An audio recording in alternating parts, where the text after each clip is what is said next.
I'm David Kennedy. Let me welcome all of you to this fifth in our series of 6 Western history lectures this academic year, jointly sponsored by the Bill Lane Center for the American West and the History Department. Thank you, Catherine, our partner over here in this building. Today, it's my honor to introduce Thomas Andrews, whom I just met. He's a Yale undergraduate. We're not going to hold that against him. He has a PhD from the University of Wisconsin at Madison, now teaches the Colorado University in Boulder. He teaches environmental history and the history of the North American West. His 2008 book, which I much admired, Killing for Coal, America's Deadliest Labor War, traced the story from the Cretaceous period to the Ludlow Massacre of 1914, and it won the Bancroft Prize in 2009. He wrote a later book called Coyote Valley, Deep History in the High Rockies, and today, in what is a contender for the longest talk title in recent history, he's going to tell us about the Great Horse Flu of 1872-1873, San Francisco's Chinese-American Wagon-Pullers, and the Trans-Pacific struggle for dignity and personhood. So take it away. All right, thank you.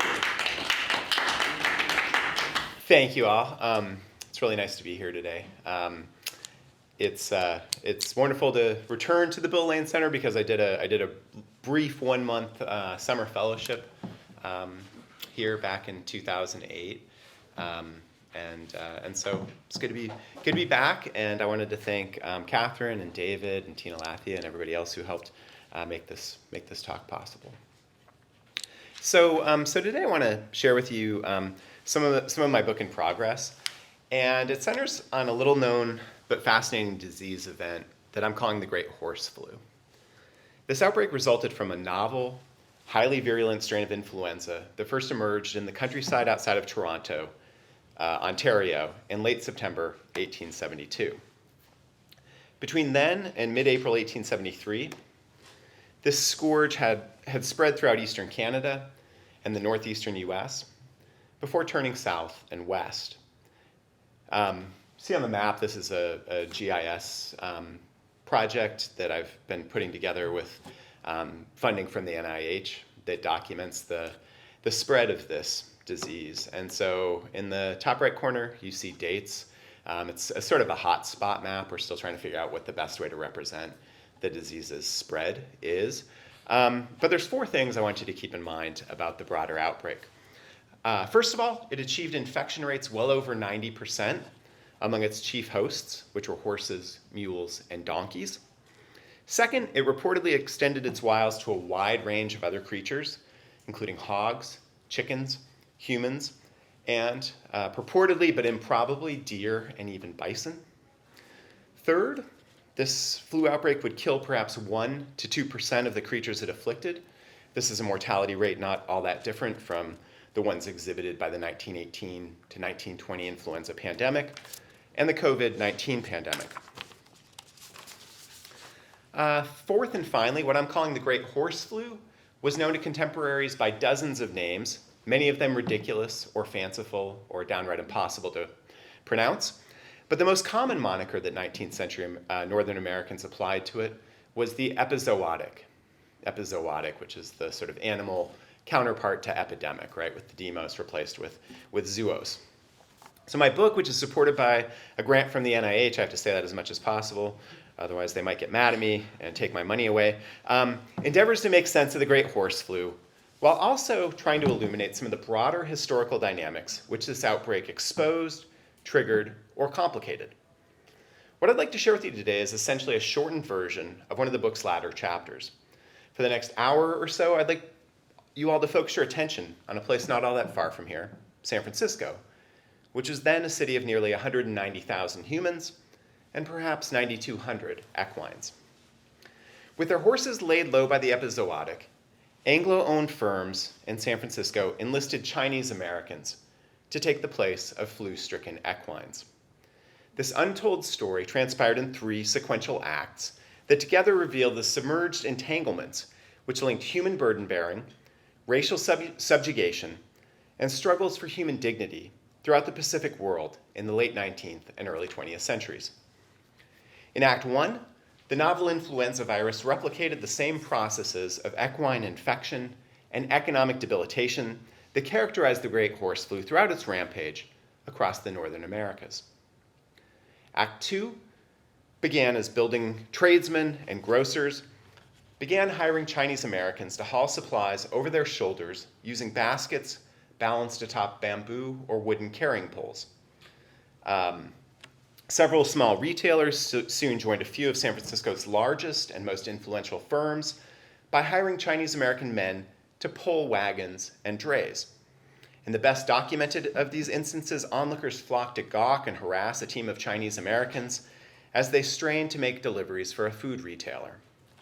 The reach of this dehumanizing spectacle extended from San Francisco's famously steep streets to the columns of its notoriously sensationalistic newspapers, and thence to readers throughout North America via wire service reports. In Act 3, leaders of San Francisco's Chinese American community reprimanded one Chinatown labor contractor for securing men to pull a lumberman's cart. Prominent celestials, the San Francisco Bulletin claimed, sent threatening letters to a contractor identified as Ah Kwong, attacking him for, quote-unquote, degrading his nationality by inducing men to hire out as beasts of burden. The merchants who headed up San Francisco's large and diverse community of trans-Pacific migrants had every reason to lash out at Ah Kwong, for the great horse flu had exacerbated their community's pre-existing vulnerability to local laws that used Chinese burden-bearing practices as a pretext for legal harassment. Starting in the late 1860s, anti-Chinese activists had established themselves as a force to be reckoned with in San Francisco politics.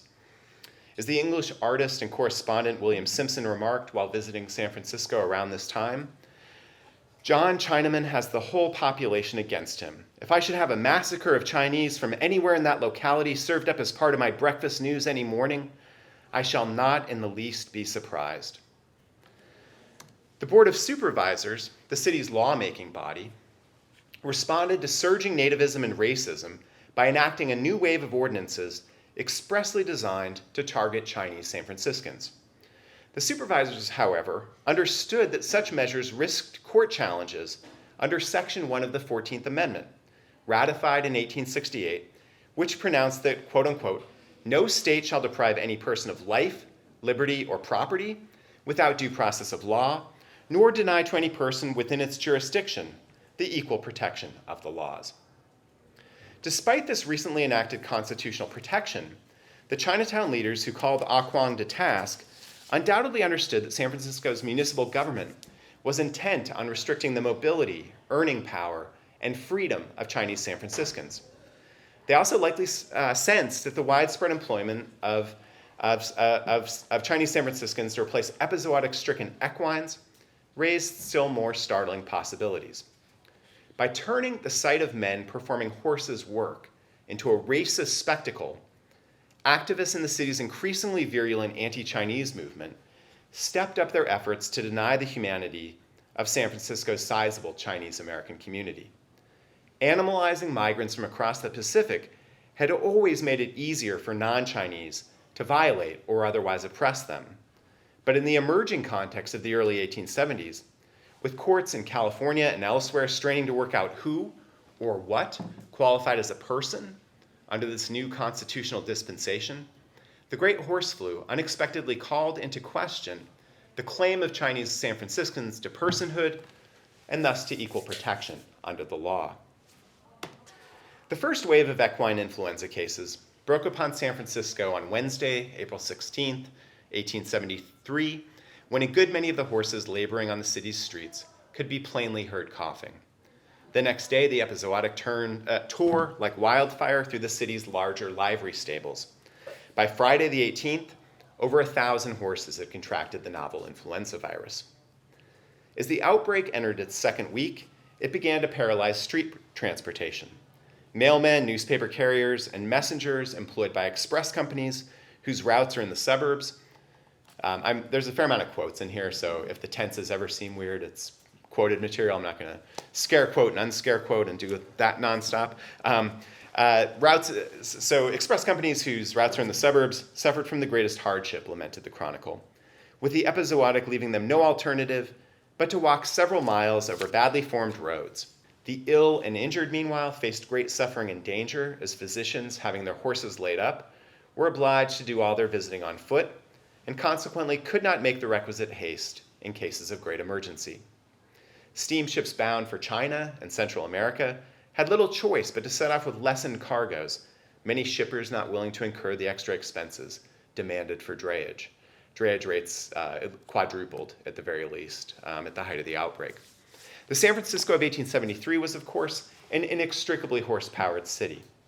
As the epizootic spread to every corner of the metropolis, transporting people, freight, or anything else grew significantly harder and costlier. Unemployment was one consequence.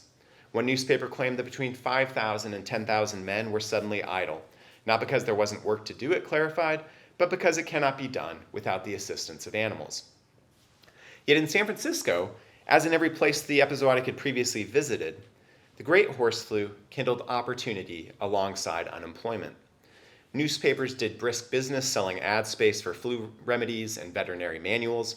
Growers of carrots and dealers of bran, foodstuffs that leading experts prescribed for ailing equines, reaped bonanzas as prices tripled or quadrupled.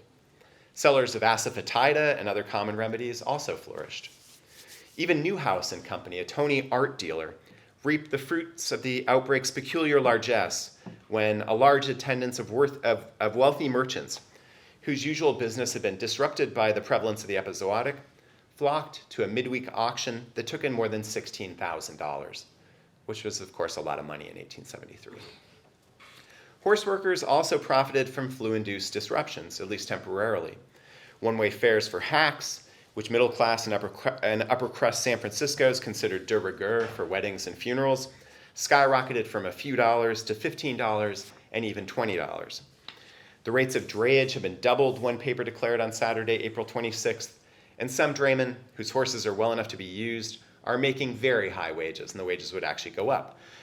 Indeed, some draymen reportedly raked in $40 or even $50 a day, more than most of them were accustomed to earning in an average week. I was going to make a comment about Uber driving today. I think my Lyft driver yesterday would not have been displeased with $50 in a day. This is 1873 with horse workers, making that much in a day. By and by, though, virtually every equine in the city would succumb, would at least get sick with the novel flu virus. The intensity of the symptoms that the epizootic caused, combined with a widespread belief that flu-stricken horses would only require, if they were given ample rest from their conventional labors, to stable nearly every horse, mule, and donkey in San Francisco. In their quest to keep the wheels of commerce and everyday life turning, people tried to import healthy horses from the countryside.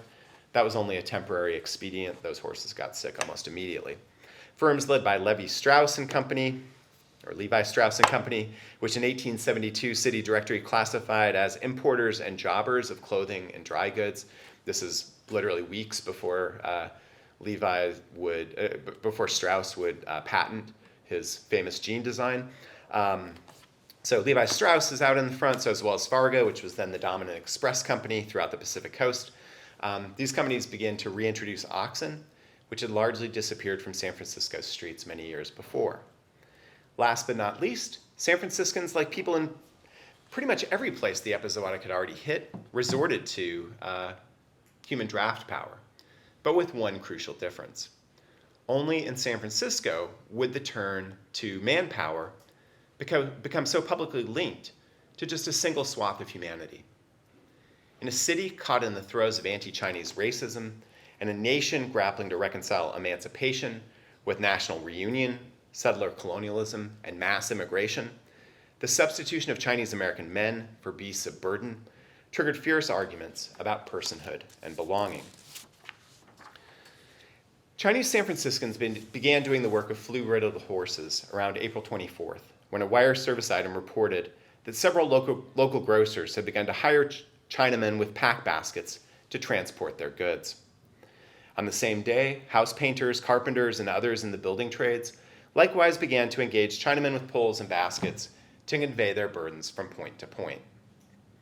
The irony of this situation, as most San Franciscans presumably understood, was that San Francisco's Board of Supervisors had enacted an ordinance just 2 years earlier that outlawed the use of this burden-bearing technology, which migrants from southern China had introduced to California.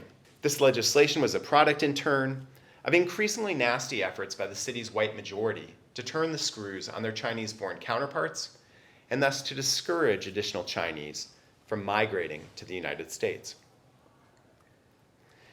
Estimates of the city's Chinese-born population in the early 1870s varied widely, from just over 10,000 to 40,000 or more.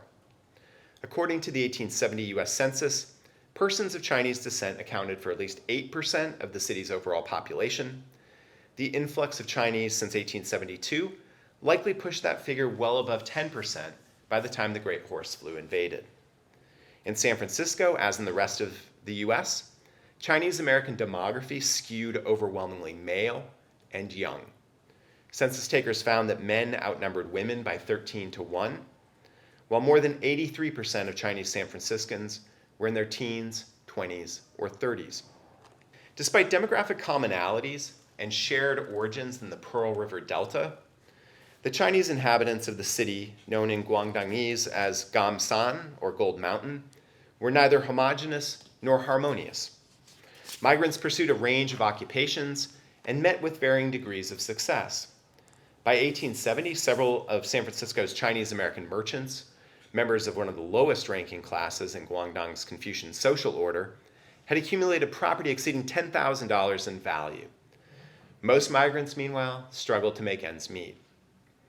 Although disparities in wealth, status, ethnicity, region of origin, dialect, religion, and other factors threatened to divide Chinese San Francisco against itself, a dense network of organizations helped to join Guangdongese migrants, and in time their American-born descendants, into a more cohesive community.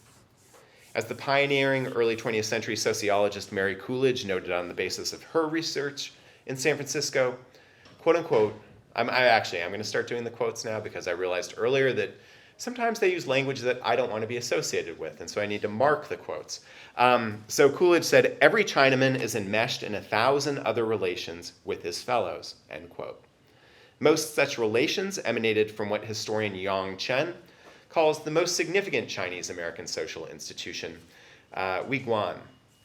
Literally translated as guild halls, but known to Anglo-San Franciscans of the early 1870s as companies, Weiguan are usually referred to by scholars today as home district or native place associations. San Francisco's 6 Weiguan represented migrants from different parts of Guangdong. Organized and led by merchants, supported by membership dues, and patronized by virtually every Chinese San Franciscan, these voluntary associations offered an array of benefits and services. The Sheyup Company, for instance, aided the sick, ensured proper burial for members, and met newly arrived immigrants at the Pacific Mail Steamship Company docks with wagons, pulled by horses, of course, for transporting their belongings to the association's ornate lodge on Stockton Street. Each Weiguan, as the Overland Monthly noted, also served its members by, quote-unquote, helping them to settle disputes and providing counsel to manage for them when they fall into the hands of officers of the law or became involved in civil suits. In 1862, Weiguan leaders created, quote-unquote, a general body of government, or Congress, known as the Zhanghua Weiguan, which other San Franciscans usually referred to as the Chinese 6 Companies, to resolve conflicts between the city's home district associations and advance the interests of Gamsan's growing Chinese American population before the press, the public, and government and judicial officials on both sides of the Pacific. So the men who white grocers and tradesmen began hiring to have baskets laden with food and building materials in late April 1873 probably ranked among Chinatown's large and growing contingent of common laborers. Such workers presumably arrived in San Francisco already skilled in bearing heavy loads in baskets suspended from either end of a bamboo or wooden carrying pole. Chinese San Franciscans, like their Guangdongese cousins, regularly carried burdens totaling 150 pounds or more on their shoulders, at what one local Anglo described in the mid-1870s as, quote, a rapid, swinging gait, puffing and panting, but never slacking their pace, end quote. Nearly 2 years before the Great Horse Flu erupted, San Francisco's Board of Supervisors seized upon baskets and poles to harass the city's Chinese American community without violating new statutory and constitutional protections against race-based discrimination. In late 1870, municipal lawmakers enacted a so-called basket ordinance. This was a blatant attempt to impose fines and jail time on Chinese San Franciscans. As this is the only manner in which Chinamen convey goods from point to point, the Daily Alta, one of San Francisco's newspaper, complained that the basket ordinance was, quote unquote, merely a matter of persecution, intended to show potential migrants from Guangdong and neighboring provinces that their kind was no longer welcome in Gamsan. The basket ordinance formed just part of a larger campaign by municipal and state lawmakers to badger Chinese Americans and discourage their countrymen from venturing to California. Anti-Chinese sentiment had intensified during the late 1860s following the completion of the Transcontinental Railroad, story that one of your colleagues, Professor Gordon Chang, has done such a masterful job of reconstructing. Downturns in mining threw several thousand additional Chinese Americans out of work. So the Board of Supervisors began kowtowing to the rising tide of anger that growing labor market competition was prompting by enacting a barrage of ordinances carefully designed to harass Chinese San Franciscans while discouraging other Guangdongese from setting out for Gamsan. Under the supposedly colorblind jurisprudence which radical Republicans sought to institute following the Civil War, ordinances that singled out San Francisco's Chinese inhabitants too explicitly would not pass legal muster. So instead, San Francisco's all-white Board of Supervisors had to weaponize subtler markers of difference. Poles and baskets offered an ideal target for this new strategy. The basket ordinance of 1870 thus, quote-unquote, made it a misdemeanor, as the Alta reported, for any person on the sidewalks to carry baskets suspended on poles across the shoulders. The supervisor's universal language cloaked the measure's specificity. The ban applied to, quote-unquote, any person, yet no other segment of the city's population moved goods by suspending them from carrying poles. Within weeks of the measure's passage, police had made a number of arrests. Not surprisingly, only men of Chinese descent were apprehended for carrying baskets suspended from poles on San Francisco's sidewalks. A few pled guilty, received fines of $5 each. Several others, though, would forfeit their bail, and as one newspaper reported, they would propose to test the legality of the ordinance, end quote. Hope that's not the police coming for me. Weird timing, right? Right when I'm getting into the policing. So leaders of San Francisco's Chinese American community recognized the threat that the basket ordinance posed. This measure, after all, struck at their ability and that of other Chinese Americans to transport possessions and goods, whether on their own account or for compensation. No less important, though, the basket ordinance exposed the Chinese American community's vulnerability to discriminatory ordinances that outwardly complied with Reconstruction jurisprudence designed to safeguard the formal legal equality of all persons without upending social and cultural relations premised on white supremacy. Keen to these risks, Chinatown power brokers, intent, as the Alta noted, on, quote-unquote, using all the means of the law to have the matter fully tested, end quote, funded a test case. They hired Nathan Porter, a former Rhode Island legislator, as well as San Francisco's district attorney from 1861 to 1868, to represent a defendant named Ah Wong. After winning a favorable ruling in police court, a victory that the city appealed, Porter assailed the basket ordinance as, quote-unquote, beyond the power of the supervisors, as well as racially discriminatory, end quote. Judge Elisha, it's weird, there's not an H, but I think it had to be Elisha anyway. Judge Elisha McKinstry, though, brushed off Porter's constitutional argument in early 1861. This is a district court, deeming the measure a legitimate expression of the supervisor's statutory responsibility to protect public thoroughfares from obstructions and nuisances. McKinstry remanded Ah Wong to police custody. So this had all gone down in 1870, 1871. 2 years after McKinstry upheld the constitutionality of this discriminatory but colorblind law, the Great Horse Flu threatened San Francisco's building tradesmen with shutdowns just as the busy spring construction season was beginning to heat up. An unknown number of Chinese San Franciscans stepped in to save the day. With policemen evidently no longer enforcing the basket ordinance, Guangdongese again took up their carrying poles to freight goods and supplies through the city. In the process, they helped to prevent unemployment from striking the city's building trades, also helped retail merchants, helped protect retail merchants from downturns in their custom. This is a period where people ordinarily went into retail establishments, purchased things, but didn't have a way of transporting them home unless it was a relatively small order. And so, horse-powered delivery was basically essential. And so retail merchants would have been in a lot of trouble if they didn't have a way for customers to get deliveries of goods. Capitalists, meanwhile, were already beginning to single out Chinese San Franciscans as more direct substitutes for horses laid low by the novel influenza virus. On Thursday, April 24th, the very same day that some of their countrymen began to hire themselves out to bear construction supplies and groceries using carrying poles and baskets, several dozen Chinese San Franciscans began straining to pull, quote-unquote, some of the wagons used in the transportation of the mails between the post office and the ocean steamers that were moored along San Francisco Bay. A wire service report quipped that even the most ardent defenders of San Francisco's embattled Chinese-American minority, quote, entered no objection to this proceeding, and as there are no cases of epizootic among the Chinamen, it will probably prove successful as a temporary expedient, end quote. The best documented case of Chinese Americans pulling wagons for white-owned businesses involved N.B. Terwilliger and Company. It's one of these names you can't make up, which sold butter, cheese, eggs, honey, poultry, and other products from a double storefront just a few blocks northeast of Chinatown. Orders had piled up thick and fast at the firm, one newspaper claimed, as the Great Horse Flu brought San Francisco to its knees. At first, the company's proprietor, NB, stood for Napoleon Bonaparte, tried to fill orders that were ordinarily delivered by horse-drawn wagons by dispatching boys running with packages.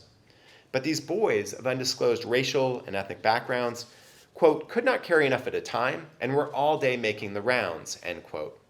By Saturday the 26th, Terwilliger had grown, quote, almost distracted with the contemplation of the distress which was being felt by as many customers when the delivery of their regular supply, end quote, failed to arrive at their door. Napoleon B. Terwilliger saw a ready solution for his customers' plight. After marching to Chinatown, this purveyor of fine foodstuffs, quote, went at once to the head of one of the Chinese companies. This is in an Examiner report, and explained to him the predicament in which he found himself. Terwilliger indicated his desire, quote, to engage 10 strong, able-bodied coolies, end quote. Soon, the Chinese-American merchant who brokered this deal, it's unclear if the company he oversaw was a mercantile firm or a weiguan, led out several of his countrymen so that Terwilliger could, quote, select the ones which he thought would answer his purpose, end quote. The retailer picked out 10 Chinese Americans, each of whom, according to the Examiner, had impressed the imperious Terwilliger as, quote, sound of wind and limb and possessed of much bottom, attributes which Gilded Age Americans prized in thoroughbreds and draft horses. The members of this 10-man team were driven down to the stables behind Terwilliger and Company and, quote, without much more ado, hitched into the delivery wagon, end quote. San Francisco's newspapers vied with each other to offer the most outrageous account of how Terwilliger reduced Guangdongese migrants to mere draft animals. The Alta entitled its article about this team of unnamed wagon-pullers, Celestials in Harness. The Examiner, meanwhile, headed its coverage with a riff on the same trope. That's what you see behind me here. The body of these articles proceeded to develop these headlines' theme of animalization. Terwilliger's Chinese-American wagon-pullers, the Examiner wryly proclaimed, initially seemed, quote, a little skittish in the harness, being inclined to kick and pull unevenly, but after a time they settled down to their work and a better driving team is not now to be found anywhere, end quote. The Pullers, the same article continued, had been, quote, thoroughly broken to harness by the time they had drawn the wagon half a mile, end quote. Eventually, the team managed to maintain a 6-minute gait, the Examiner declared, before adding that, quote, it is thought that their trainer will be able to work them down into the 2:40s, which was a standard winning time at Bay Area trotting tracks at that time, before the end of the season, end quote. Terwilliger's steeds, the same newspaper marveled, quote, attracted more attention than any establishment which ever traversed our thoroughfares, end quote. The Alta claimed that the progress of the man-powered wagon drew such a crowd as to block the street for a few minutes at the Grand Hotel and in front of Washington Market at the start. Onlookers barred the wagon's path until a policeman cleared the way on the principal streets from the throng crowding around to gaze on the novel team. Although the Examiner alleged that the Chinese-American laborers', quote, docility and good temper was generally admired, end quote, the Chronicle's coverage exposed the darker dimensions of the furor that greeted Terwilliger's Pullers at every turn. As the human team trundled, quote, a large wagon filled with boxes through the streets, crowds of boys, these are San Francisco's notorious hoodlums. Some of you probably know this, but hoodlum is actually a term that originates in San Francisco, initially largely in reference to Irish Catholic street urchins. These hoodlums began following this remarkable turnout, hooting at the celestials, and the spectacle produced great merriment wherever it went, end quote. White San Franciscans had long likened their Chinese counterparts to insects, such as ants, bees, locusts, to vermin, particularly rats, and to small livestock, especially sheep and swine. Such stereotypes denigrated the migrants' cleanliness, obscured their individuality, and undermined their claims to manhood, belonging, and citizenship. In anti-Chinese ideologies, animals loomed not just as abstract metaphors, but also as embodied markers of exoticism and inferiority. Non-Chinese repeatedly impugn Chinese Americans, as cultural studies scholar Robert G. Lee notes, by accusing them of ingesting, quote, mice and rats, animals considered filthy and disease-carrying, not to mention dogs and cats, animals that are domesticated but not raised for food, end quote, in Western societies. Casting Guangdongese migrants as eaters of pets and pests, the political scientist Claire Jean Kim argues, reinforced the, quote, menacing, swarming, pestilential animal images that became stitched indelibly into the body of the Chinese, end quote. A cover illustration from Thistleton's Jolly Giant, this was a local illustrated satirical magazine, little known and quite appalling, offered an especially vivid depiction of the lengths to which white San Franciscans went to recast cultural differences as species distinctions. An accompanying note explained that the artist, the Prussian immigrant George F. Keller, quote, is a believer in Darwinism.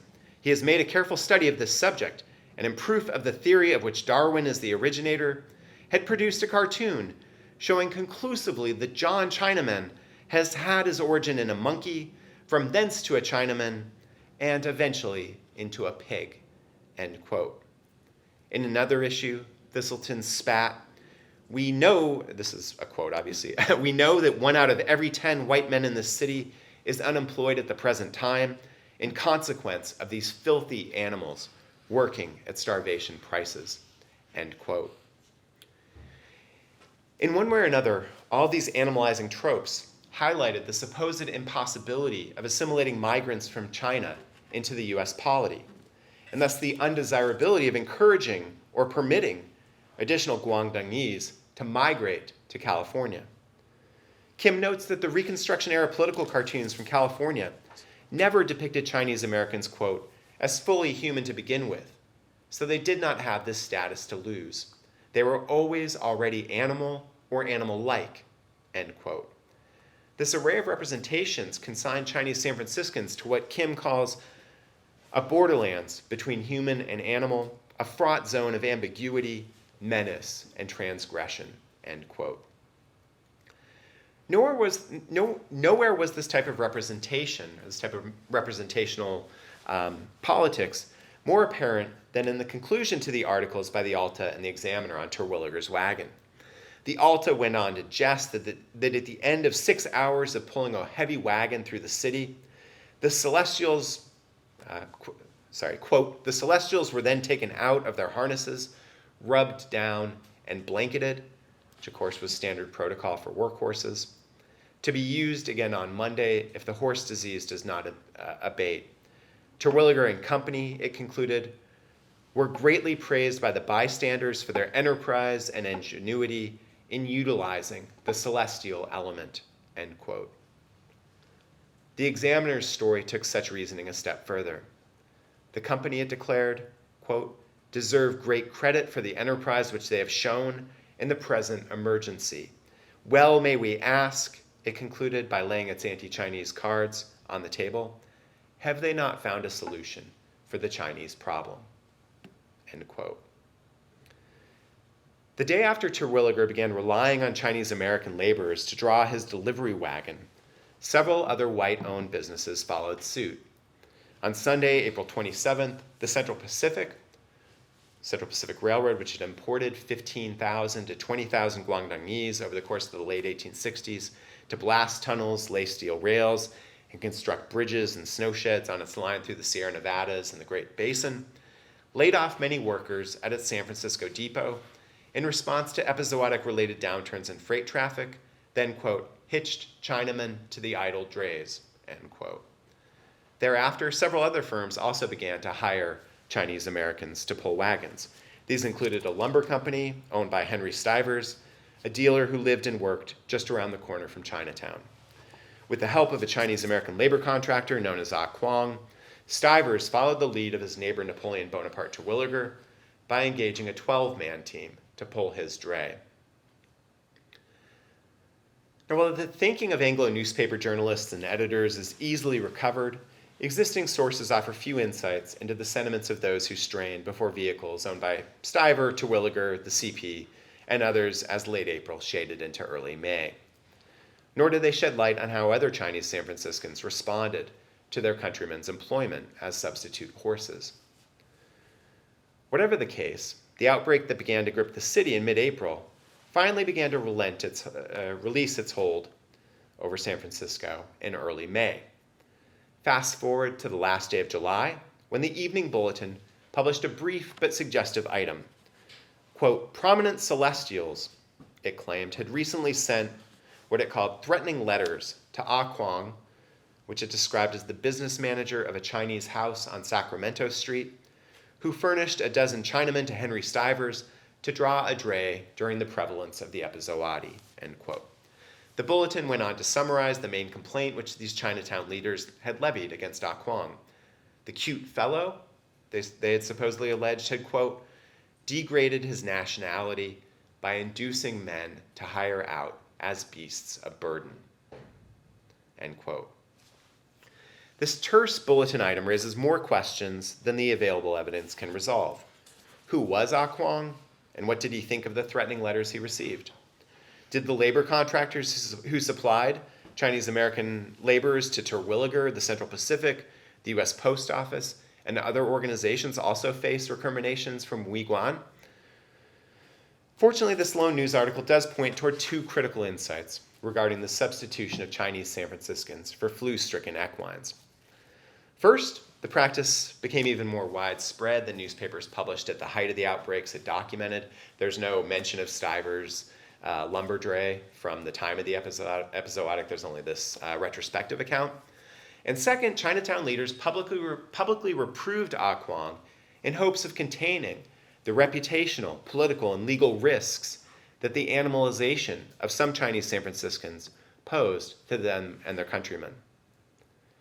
We can best understand the Chinatown leaders' complaint by placing it at the confluence of two larger conversations about human draft power and the rights of those who performed it in the Chinese diaspora. The first of these emerged from the legal battle over the 1870 Basket Ordinance and continued during a string of discriminatory ordinances enacted by San Francisco's Board of Supervisors in June of 1873. As municipal officials sought to enact legislation that was simultaneously colorblind and fundamentally discriminatory. A second and more diffuse concern, meanwhile, began across the Pacific and would persist deep into the 20th century. It, too, stemmed from the complex linkages between the work of men who labored to draw vehicles, in this case rickshaws, which first reached the streets of Shanghai and Guangzhou in 1873 and 1874, then swiftly spread to other Chinese and Chinese diasporic cities. So linkages between rickshaw pulling and larger concerns about the ways in which colonialism and capitalism combined to dehumanize rickshaw pullers, undermine the rights of Chinese people, and stoke heated debates about the limitations of China's claims to autonomy and modernity. Huang's rebuke comprised just one episode in the larger campaign that Chinatown leaders were waging to safeguard themselves and the community they represented from the legal strategy that the Board of Supervisors had set in motion with the basket ordinance.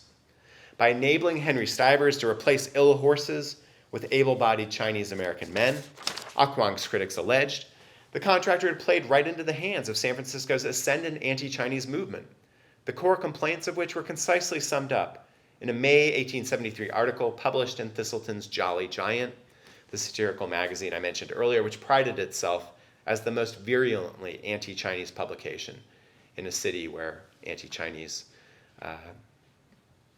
newspapers were not difficult to find. Lumping all Chinese Americans together under the deeply racist singular moniker of John Chinaman, Thistleton spat, quote, "He underlives us, he undersells us, he steals from us, and he will eventually drive us from our land and start a celestial kingdom here on his own account," end quote.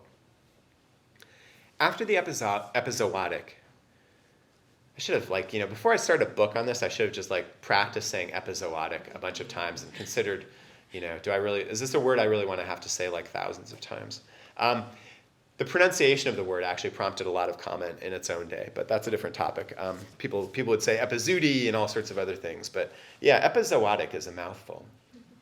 Requires better diction than I have. But as the epizootic was dying down, the San Francisco supervisors took up a trio of new measures. The first, explained the Alta, sought, quote, to prevent the shipment to China of the remains of deceased Chinamen, end quote. The second, nicknamed the Q Ordinance, Q-U-E-U-B, targeted the long tails of hair that Guangdongese men typically wore by obligating San Francisco's jailers to shave inmates' hair close to the scalp. The main intent of this was, in fact, to dissuade Chinese San Franciscans from attempting to subvert the basket ordinance and other discriminatory measures by refusing to pay court-mandated fines and filling the city's jails. This is a strategy that Chinese San Franciscans developed long before it became a hallmark of Black freedom struggle activism in the 1950s and 60s. The point of this, of course, was to make it impossible for the police and the courts to function, to continue to enforce discriminatory measures. Supervisors designed their ordinance to neutralize that tactic by forcing Chinese San Franciscans to choose between upholding cultural imperatives or continuing to fight for their rights to equal protection. Like the burial and Q measures, the third and final ordinance that the Board of Supervisors took up at this time, which was a new laundry licensing ordinance, advanced what Robert Goodwin, the supervisor who drafted all three of these ordinances, forthrightly described as, quote, local legislation to discourage the immigration of Chinese who are coming here now at the rate of 2,000 a month, end quote. As with the vast majority of discriminatory measures proposed by the supervisors following the ratification of the 14th Amendment, the laundry license ordinance made no mention of race or nationality. Instead, it pegged the cost of the mandatory municipal license that laundry proprietors were required to purchase to the number of horses which each laundryman employed. Now, as anyone who had spent any time in the city understood, and as the Great Horse Flu had recently underscored, the hundreds of laundries operated by Chinese San Franciscans owned a grand total of just a few horses between them. In fact, most laundries probably used carrying poles. for pickups and deliveries. Chinese San Franciscans recognized that the ordinance pertained to the sidewalks. If they kept to the streets, they could avoid policing, they could avoid persecution for the most part. So seen in this light, the structure of this ordinance was racist to its core, since it levied quarterly license fees of $2 for one-horse laundries. You've heard of one-horse towns. Have you heard of one-horse laundries? So it was $2 for a one-horse laundry, $4 for laundries that employed 2 or more horses, and $15 for laundries that employed 0 horses. Everyone knew, of course, that virtually every laundry in this bottom category was Chinese-owned. When the Board of Supervisors again considered this trio of ordinances in a meeting in early June 1873, the first meeting they read it and discussed it, but they didn't, they sort of tabled it. So on the sort of second reading, they ended up tabling the burial measure, but they passed the laundry license and queue ordinances over the strenuous objections of members like A.B. Forbes, who lambasted these laws as, quote, barbarous orders which breathe a spirit only worthy of savages, end quote.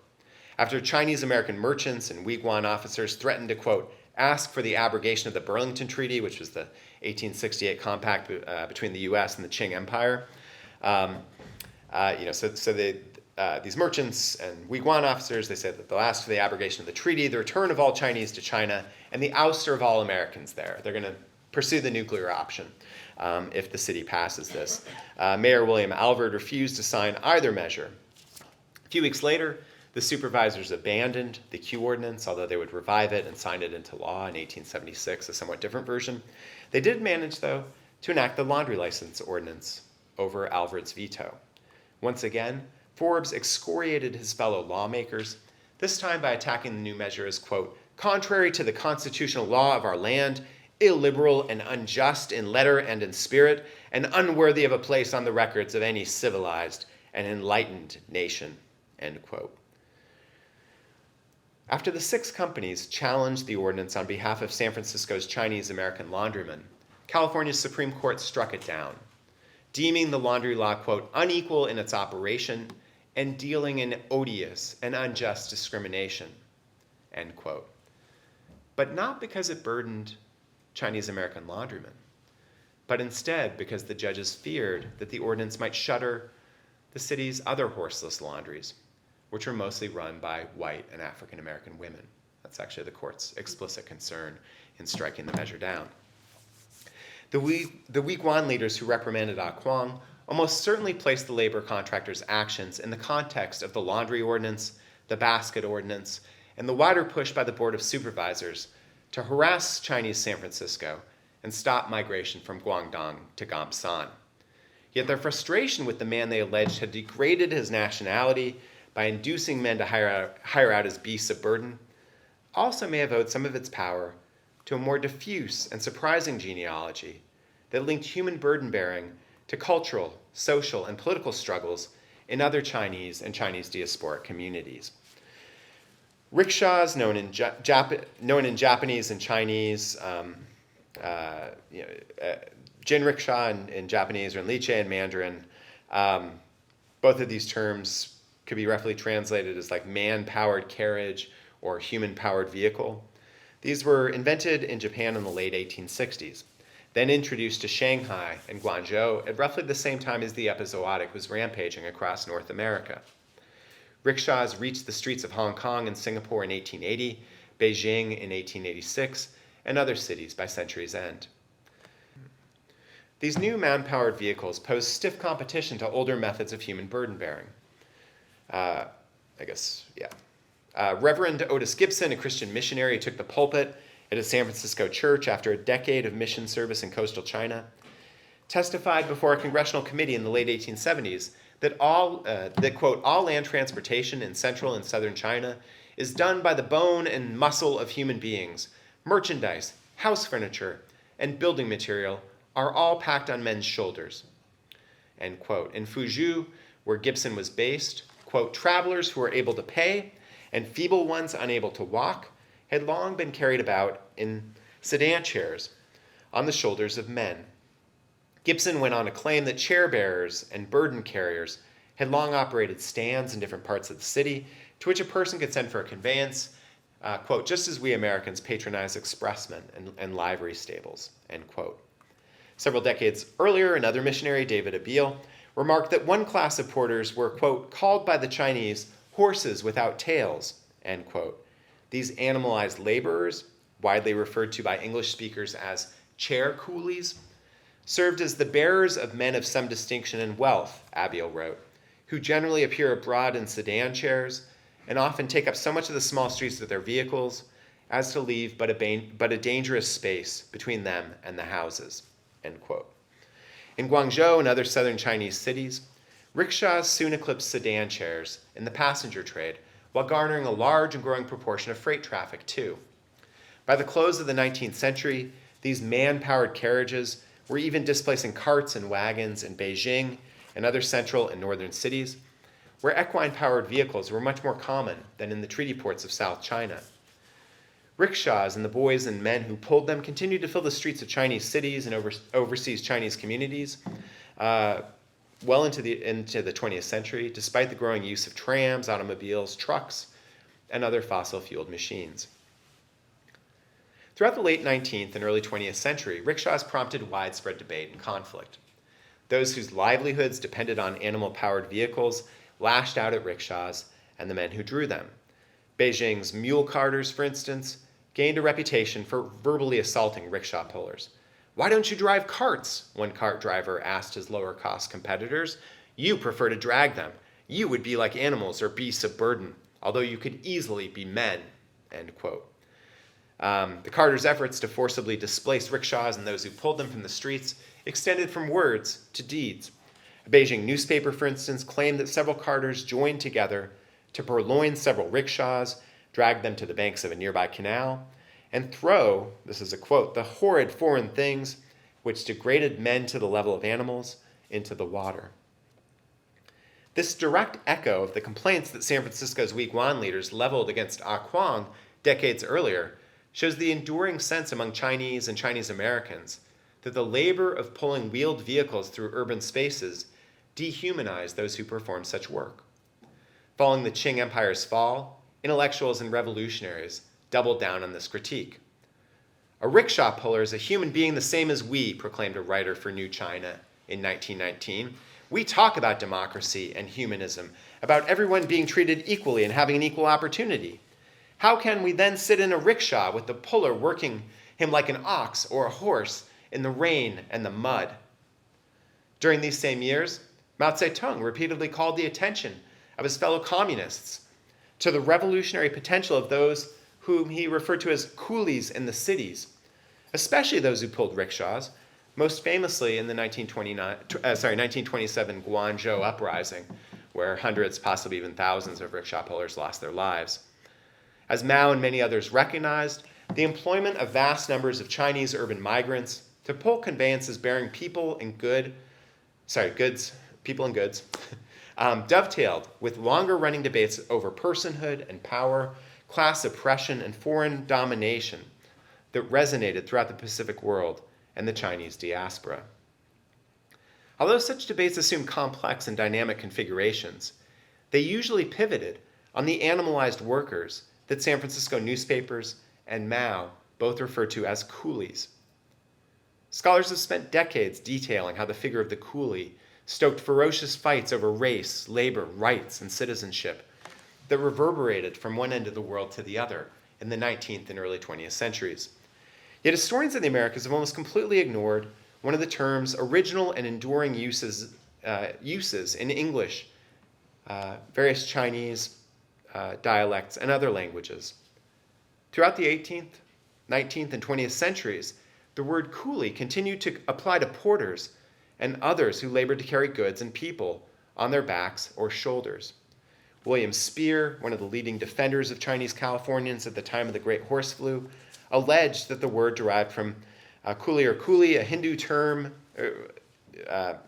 Q-U-L-I or K-U-L-I, which he described as, quote, "a Hindi term of Turkic origin, which in Spear's day, as in our own, signifies simply a porter or bearer of burdens."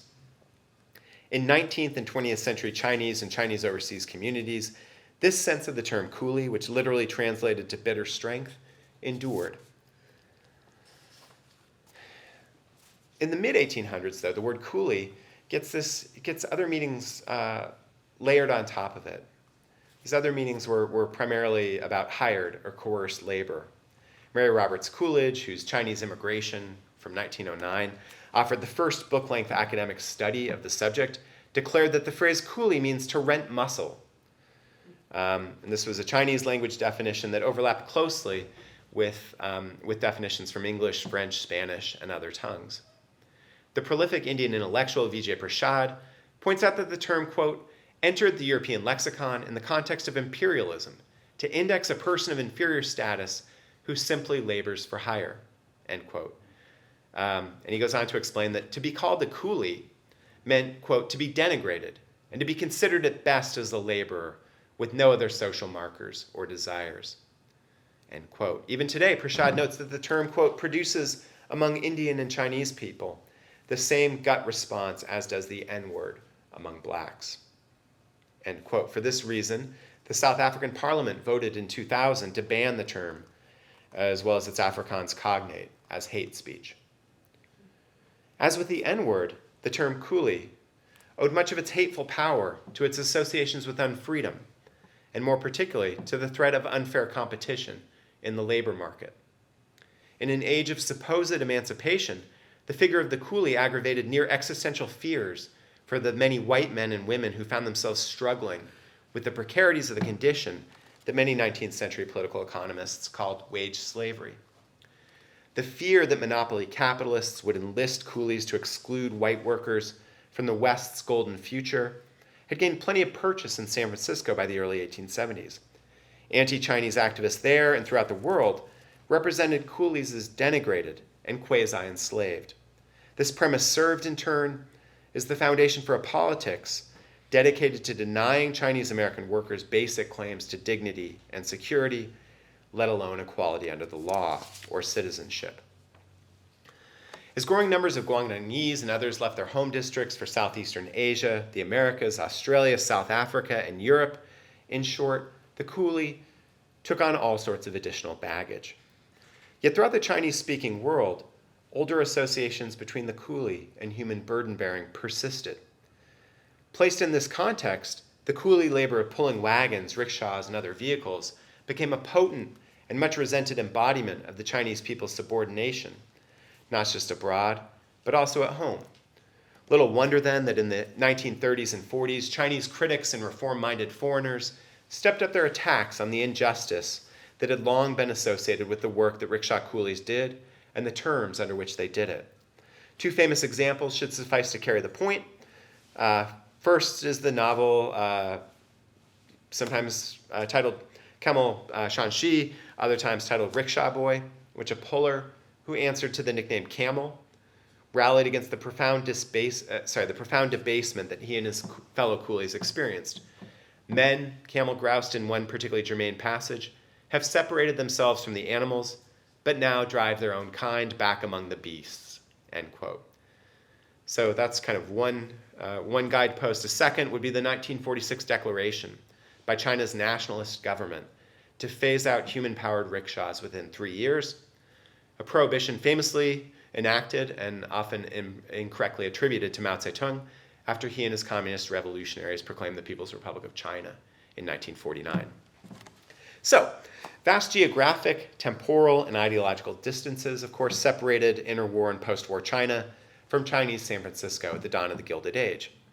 And yet in these two very different contexts, human burden-bearing triggered nearly identical misgivings.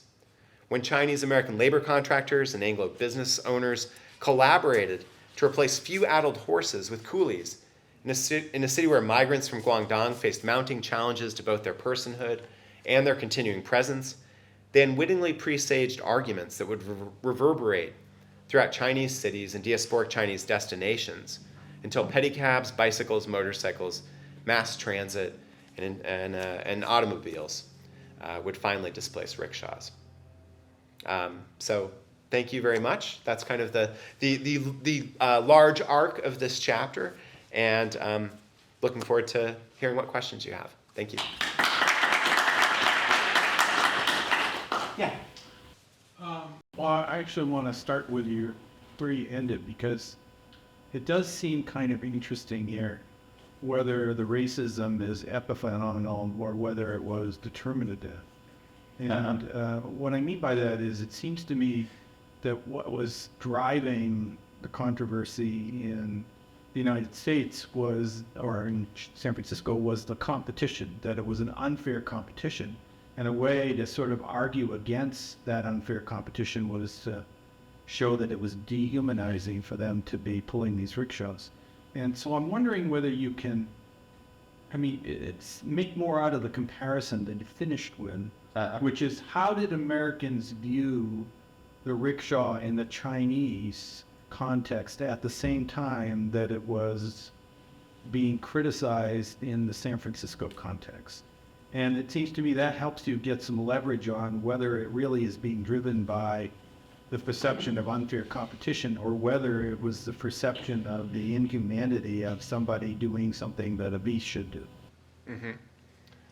Yeah. Would it be hard? Was there commentary? There were obviously people in China. Was it coming away with, oh my God, this is inhumane. These people are acting, that they're taking the role of a beast at the same time? Yeah, I think that you see.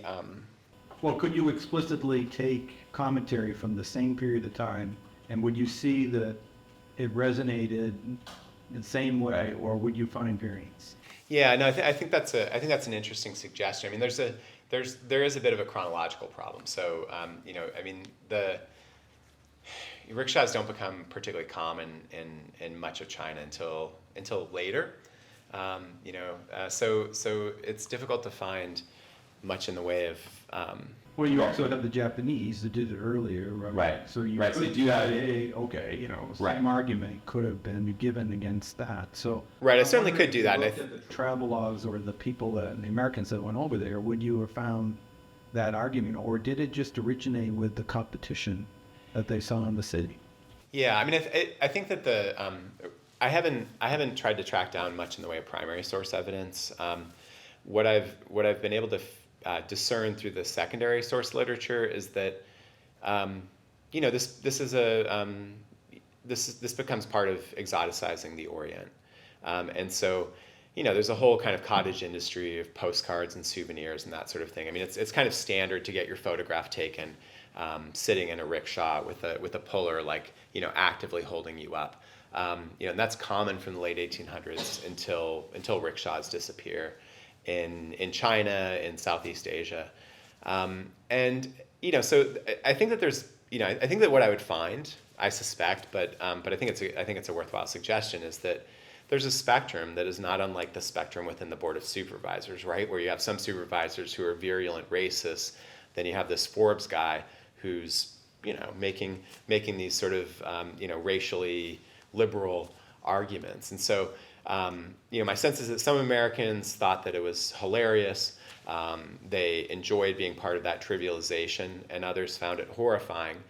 And then that fuels a decent part of when Chinese intellectuals and so forth, when Chinese political figures are responding and talking about how the rickshaw puller or the rickshaw coolie is such a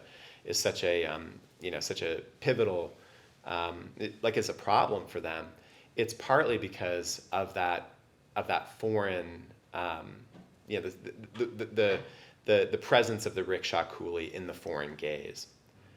So these things are actually all kind of, they sort of loop in interesting ways.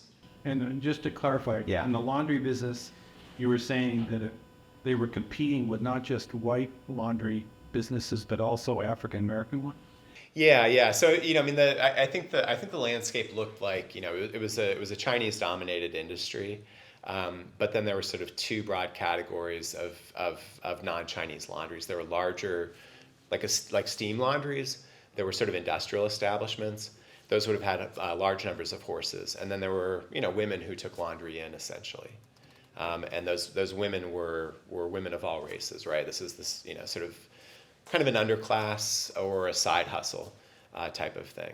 So yeah, I mean, African Americans and white laundresses are mentioned, but I suspect that it might have been an even broader segment of, broader swath of the population that was doing that work.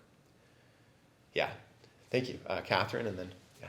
So this is very, very fascinating, and I've got a few interrelated questions. The first one is a short one. So you said that this is a highly contagious flu, Yeah. but how many horses died?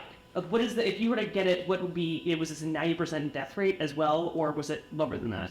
1 to 2%. Okay, sorry, Yeah. you did say this. Okay. Yeah. So then, And in a continent with the total equine population of probably over 12 million. okay. So I mean, it's hundreds of thousands of horses dying. Kind of carrying on from this question with comparison, what did other American cities do? Because obviously this affected other American cities Yeah. at the time. So what was their sort of solution to the horse and dray shortage in general? And the second question is, this is coinciding with also at least the Panic of 1873 heating up. And I wonder, is there, I guess this comes, sort of by April or May when this is happening. I think that's when, the banks and, stuff in the, basically the banks and the railways are kind of going a little crazy haywire at this moment. Is there a sort of a larger economic aspect to this? Is there something to tie in there between the epizootic and the Panic of 1873? Yeah. So on the first question, what's happening in other American cities is that there's a widespread turn to substitutes, and humans often figured among those substitutes. And there's certainly derogatory coverage occasionally. Mentions of African Americans and Irish American and German American pullers in particular, but there's no other city where it becomes fixed on a particular group of people. And one of the things that's interesting here is plenty of other people are also stepping up and doing horses work in San Francisco, but it's not covered.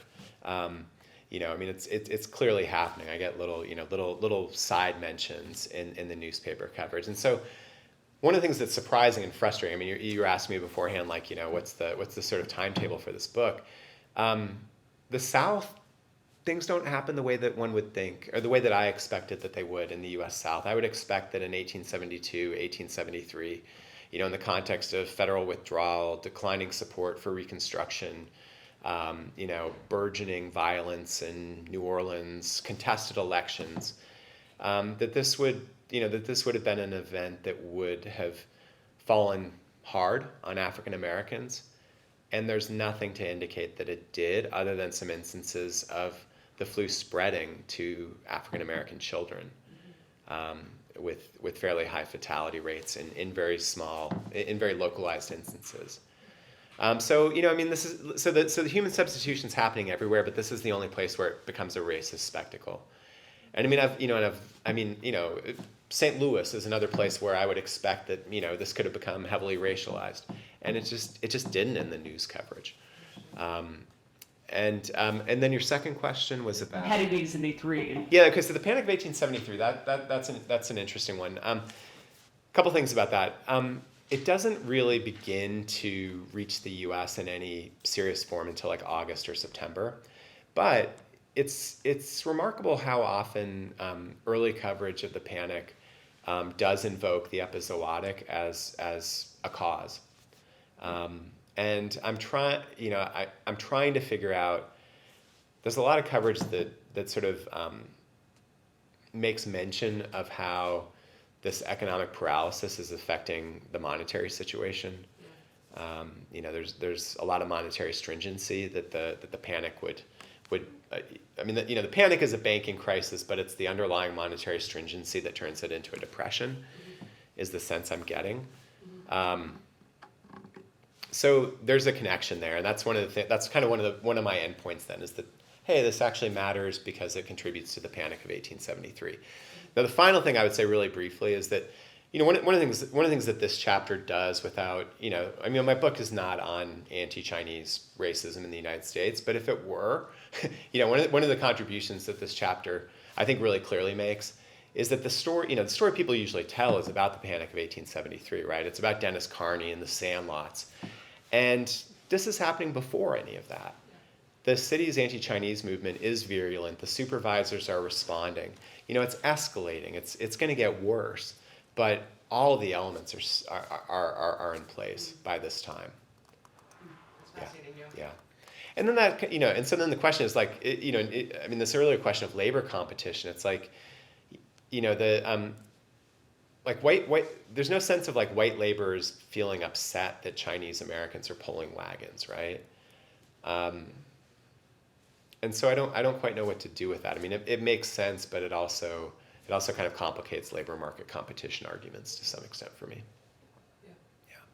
So we have several questions from our Zoom audience. Okay, yeah. Would you like them one at a time or all at once? How many are there? Three.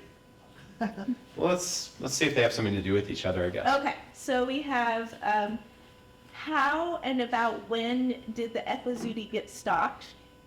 What was the plot of the book Rickshaw Boy?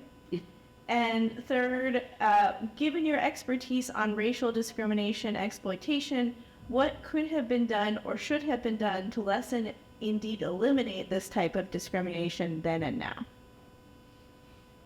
Okay. I'm happy to repeat it. Well, Rickshaw Boy, I have to confess, I haven't read the whole book. I'm mostly going on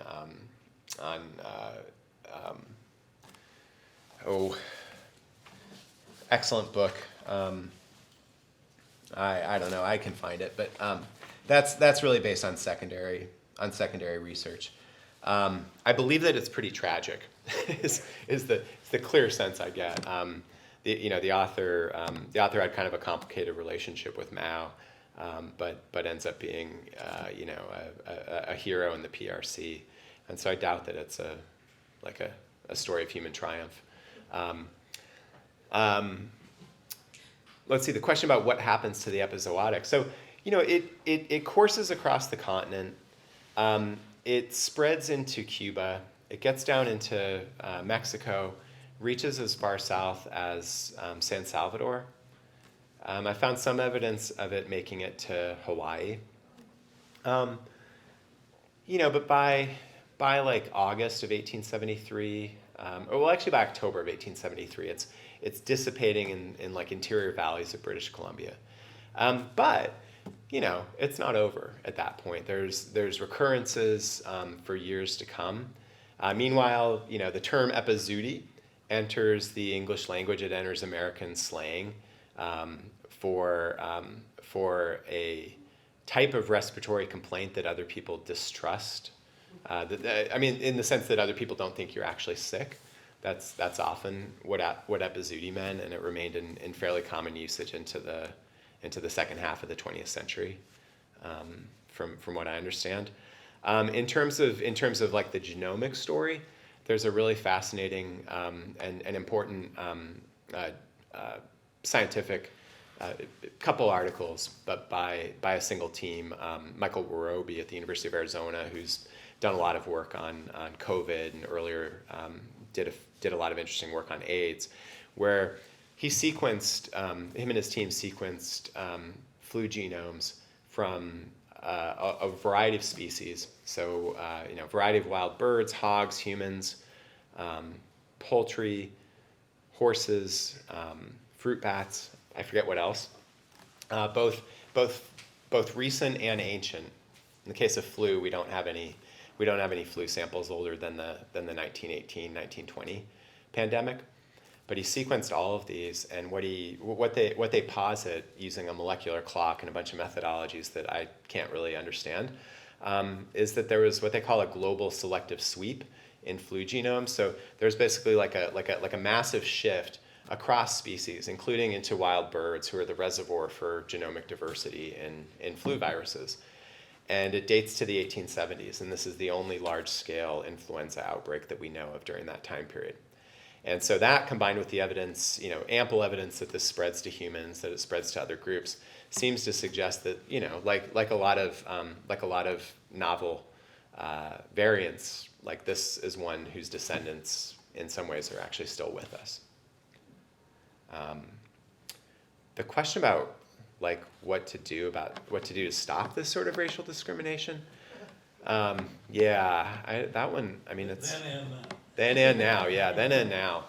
That one's above my pay grade. I mean, this, I think that, I mean, one of the things that's, one of the sort of bigger stories, of course, that I'm kind of intersecting with here and trying to make a small contribution to is, this really crucial story that I think most Americans, and probably most other folks are not as aware of as they should be, which is the really important contribution of Chinese Americans to fleshing out the 14th Amendment's promise, and it's really through the 6 companies and the Weguan below them hiring, top legal talent to represent, Chinese American litigants in these test cases.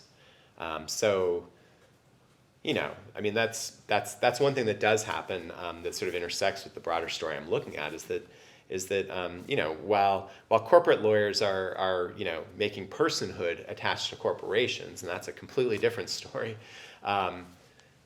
Chinese American the Chinese Americans and the attorneys they employ are making the 14th Amendment manifest in a way that California, for instance, is really opposed to the 14th Amendment because many leading politicians recognize that this will make things easier for Chinese within the city. They specifically object to the language of persons because they know that that gives Chinese immigrants legal protection that they didn't want them to have. So that's not a great answer, but that's what I got. I have another one for me. Okay. Yeah, sure. So were there trends in who in the human population got sick with horse flu, and if so, did that get racialized as well?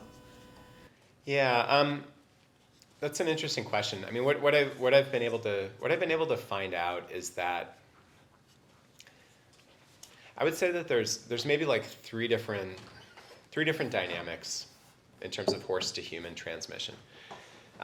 One is just a really sort of loose attribution of similarity, and that's really widespread. And so, there's hundreds of newspaper accounts where people are like, well, the horses used to be sick and now everybody has the sniffles and they're calling it the episodic, and people don't really know what to make of it.